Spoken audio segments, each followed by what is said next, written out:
Hola amigos, I am Pedro, boy de Pedro, aka Texan Spaniard on Twitter, Instagram, and YouTube, Texan Spaniard Studios on Patreon and Coffee, and this is the audio version of Pedro is Marking Out, a blog of wrestling reviews that you can find on my Coffee at ko-fi.com/Texan Spaniard Studios. If you want to read the text-only versions, go there, and if you want to just hear them in audio, keep listening to this. And if you feel like donating, you can do that too at my Coffee. All donations are appreciated. Thanks, and on to the blog read.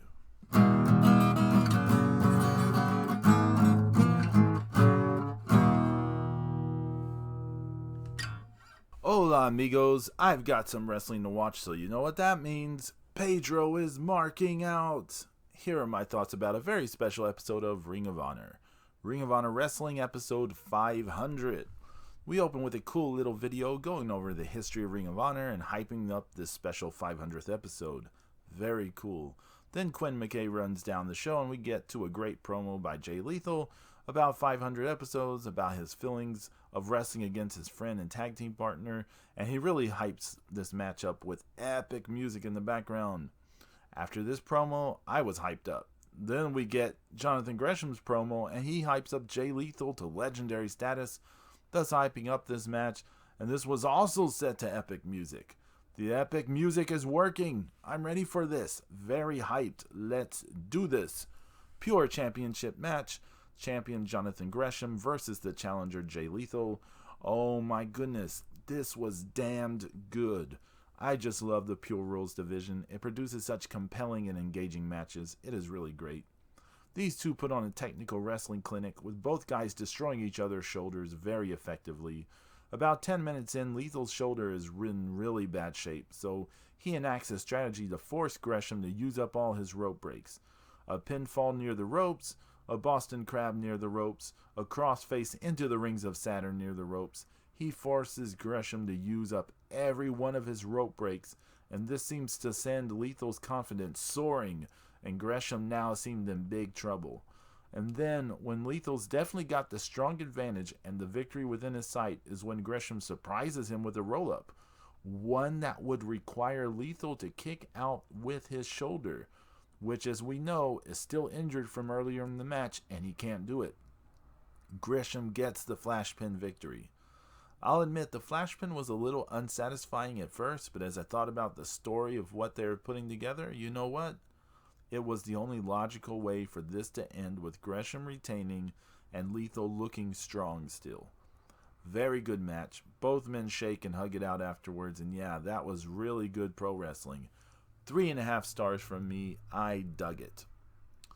So after that, it's the Briscoes. Mark Briscoe versus Jay Briscoe, and holy moly!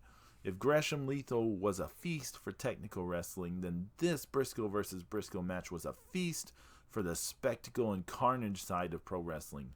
These two brothers beat the heck out of each other. Stiff chops, stiff elbows, big head dropping moves, back and forth hard hitting stuff, and it kept escalating more and more as it went on.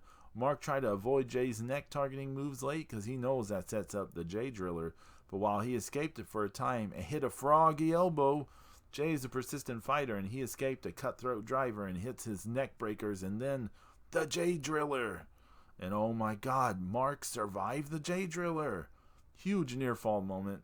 Jay worked over his brother and then a second Jay Driller.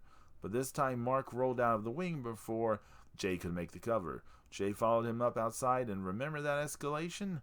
Jay went for the table, but needing to break the ref's count gave Mark a chance to attack, lay waste to Jay, set him up on the table, then climb up to the top turnbuckle, and froggy elbow off the top, putting Jay through the table.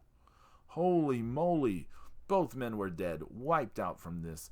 The ref's count was going. It legit looked like neither guy was going to get in the ring in time, because by 18, Mark was holding onto the ring skirt and was out on his feet. Jay was just on his knees, and then, somehow, someway, after 19, Mark just scrambled into the ring under the ropes, and Jay, he didn't make it. Mark wins by count out. Wow. That may not be the most decisive win, but it felt huge for the little brother to get his first win in over 14 years over his more dominant older brother. especially in such a hard-fought match. Wow, both brothers shake it out, adhering to the code of honor, and yeah, that was pretty darned good. 3.5 stars from me, good stuff. 2 really strong matches on a huge episode that delivered all the hype and build up it was given in the episodes leading up to this.